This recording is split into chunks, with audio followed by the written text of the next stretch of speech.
లోపలికి వెళ్తే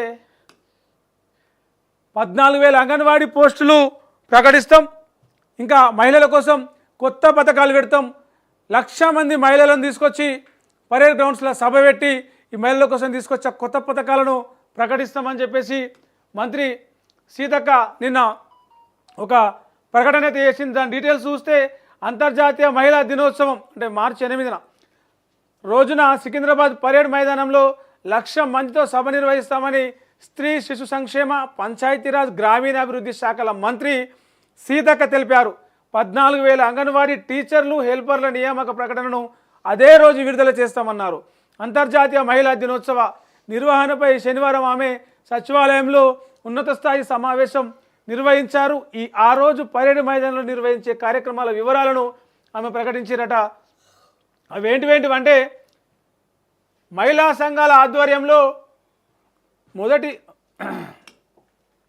మహిళా సంఘాల ఆధ్వర్యంలో 50 ఆర్టీసీ బస్సులని ప్రారంభిస్తారు. మార్చి 8 నాడు పరేడ్ గ్రౌండ్స్లో 50 ఆర్టీసీ కిరాయి బస్సులని ప్రారంభించబోతూ ఉన్నారు. ఆ కిరాయి బస్సులన్నింటినీ కూడా మహిళలతోటి ఆ మహిళా దినోత్సవం సందర్భంగా ప్రారంభించబోతున్నారు. ఇక మహిళా సంఘాలకు వడ్డీ లేని రుణాలు, ప్రమాద బీమా చెక్కుల పంపిణీ. 31 జిల్లాలో మహిళా సంఘాలతో పెట్రోల్ బంకుల ఏర్పాటుకు బీపీసీఎల్, హెచ్పీసీఎల్, ఐఓసీఎల్ కంపెనీతో ఒప్పందాలు. అంటే ఆ పెట్రోల్ బంకులలో మేనేజర్ కాంచెల్లి, క్యాషియర్ కాంచెల్లి, ఫిల్లర్స్ వరకు అందరూ కూడా మహిళలే ఉంటారు. 31 జిల్లాలలో 31 పెట్రోల్ బంకులు, లేకపోతే ఇంకా ఎక్కువనే ఉండే అవకాశం ఉంది. ఆ మహిళా పెట్రోల్ బంకులను ఏర్పాటు చేసేందుకు ఇప్పటికే పెట్రోల్ కంపెనీలు ఏవైతే ఉన్నాయో వాటి అన్నిటితోని Indian oil company, HP company, Bharat petroleum company వాళ్ళతోటి ఒప్పందాలైనవి. ఆ అన్ని సంబంధించి కూడా ఆ 8 తారీఖు నాడు పరేడ్ గ్రౌండ్స్లో ప్రారంభించే అవకాశం ఉంది. 32 జిల్లాలలో 64 మెగావాట్ల సౌర విద్యుత్ ప్లాంట్లకు వర్చువల్గా శంకుస్థాపన. మహిళా ప్రాంగణాల్లో డ్రైవింగ్ శిక్షణ పొందిన మహిళలకు సబ్సిడీ ఆటోల పంపిణీ. పేదరిక నిర్మూలన కోసం పురపాలికలు, గ్రామీణ ప్రాంతాల్లో వేర్వేరుగా పనిచేస్తున్న మెప్మా, సెర్ప్ విలీన నిర్ణయం ప్రకటన.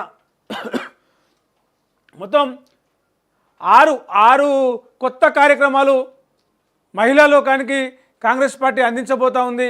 మహిళా దినోత్సవం రోజు ప్రకటించబోతా ఉందని చెప్పేసి మంత్రి సీతక్క ఈ ప్రకటన చేసింది.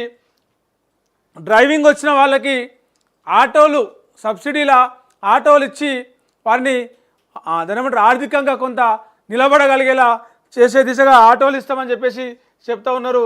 ఇక పేదరిక నిర్మూలించడం కోసము పనిచేస్తున్నటువంటి మెప్మా సెర్పులను కలిపి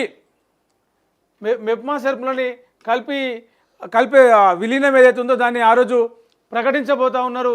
ఇంకా వడ్డీ లేని రుణాలు, ప్రమాద బీమాల చెక్కులు కూడా అదే రోజు మహిళా సంఘాలకు అందజేస్తారట.